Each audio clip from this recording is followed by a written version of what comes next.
रिया एक यंग और मॉडर्न लड़की थी। पूरा दिन काम और फिर अगले दिन भी काम। अपने डेली के रूटीन से रिया परेशान हो चुकी थी।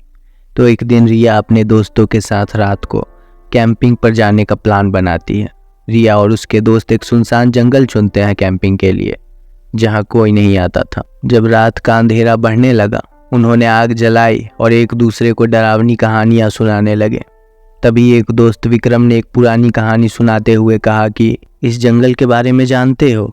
कहा जाता है कि यहाँ एक ऐसी आत्मा है जो रात को लोगों को छुप के देखती है, पर अगर कोई उसे देख ले तो वो कभी नहीं मिलता। सब लोग मुस्कुरा रहे थे, उन्हें इन कहानियों पे भरोसा नहीं था। तभी रिया को अचानक थोड़ी ठंड सी महसूस होती है और तभी उसने देखा एक परछाई उसके टेंट के बाहर खड़ी थी। जब रिया टेंट के बाहर निकल के देखती है तो उसे टेंट पे कुछ लिखा हुआ दिखता है। टेंट पे लिखा हुआ था, मैं तुम्हें देख रही हूँ। रिया का दिल धड़कने लगा। रिया ने दोस्तों को बताया, लेकिन उन्होंने उसकी बातों को उसका एक और मजाक समझा। ये सब करके तुम हमें डरा नहीं पाओगी, रिया के दोस्तों ने कहा। पर रिया के चेहरे पे डर का निशान साफ दिख रहा था। रात को जब सब सो रहे थे, रिया को महसूस हुआ कि कोई उसकी तरफ आ रहा है। उसने आंखें खोली और देखा एक साया उसके पास खड़ा था। वो साया कुछ कह रहा था, लेकिन रिया इतना डर चुकी थी कि वो अपनी आंखें तक नहीं खोल रही थी। रिया ने डर के चिल्लाने की कोशिश की, पर आवाज़ मानो उसके गले से बाहर निकल नहीं पाई। साया आगे बढ़ा और रिया का डर और बढ़ गया। उसने पलटकर भागना शुरू किया, लेकिन साया उसके पीछे था।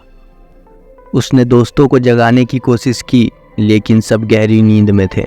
रिया ने जल्दी से टेंट खोला और बाहर भागी। अंधेरों में उसने देखा कि साया उसके साथ ही है।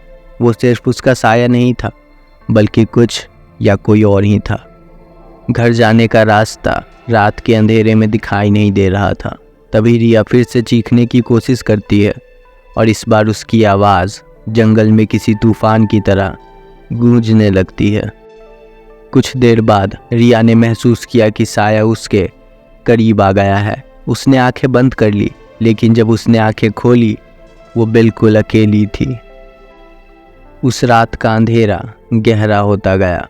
रिया ने फिर से अपने दोस्तों को बुलाया, पर किसी ने जवाब नहीं दिया।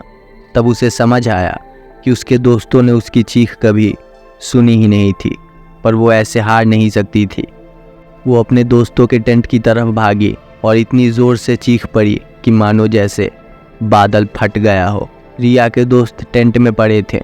तभी एक और आवाज़ रिया के कानों में आती है, जो कह रही थी, अब तुम कभी नहीं जा पाओगी रिया।